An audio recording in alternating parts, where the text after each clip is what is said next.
आवाज मानदेशाचा। मान तालुक्यातील रांजणी विकास सेवा सोसायटीच्या संचालक मंडळाची निवडणूक बिनविरोध पार पडली असून भारतीय जनता पक्षाचे ज्येष्ठ नेते तथा राज्याचे ग्रामविकास आणि पंचायत राज मंत्री जयकुमार गोरे यांचे विश्वासू समर्थक नानासाहेब दौलताडे यांच्या नेतृत्वाखाली सर्व 13 संचालकांची बिनविरोध निवड झाली आहे। या निर्णयामुळे परिसरात आनंदाचे वातावरण निर्माण झाले। रांजणी विकास सेवा सोसायटीवर नानासाहेब दौलताडे यांच्या नेतृत्वावर सभासदांनी दाखवलेला एकमुखी विश्वास हा त्यांच्या सातत्यपूर्ण जनसंपर्क, प्रामाणिक कार्यपद्धती आणि विकासभिमुख भूमिकेची पावती मानला जात आहे। त्यांच्या नेतृत्वामुळे सोसायटीच्या माध्यमातून शेतकरी, सभासद आणि ग्रामीण विकासाला अधिक गती मिळाली आहे अशी अपेक्षा व्यक्त केली जात आहे।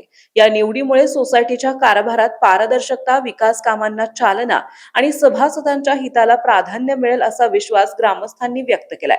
नानासाहेब दौलताडे यांनी सभासदांनी दाखवलेल्या विश्वासाबद्दल सर्वांचे आभार मानत सोसायटीच्या सर्वांगीण प्रगतीसाठी आणि प्रत्येक सभासदाच्या हितासाठी प्रामाणिकपणे कार्य करणार अशी ग्वाही दिली आहे। यावेळी रांजणी गावातील ग्रामस्थ, सोसायटीचे सर्व मतदार तसेच भारतीय जनता पक्षाचे पदाधिकारी आणि कार्यकर्ते मोठ्या संख्येने उपस्थित होते।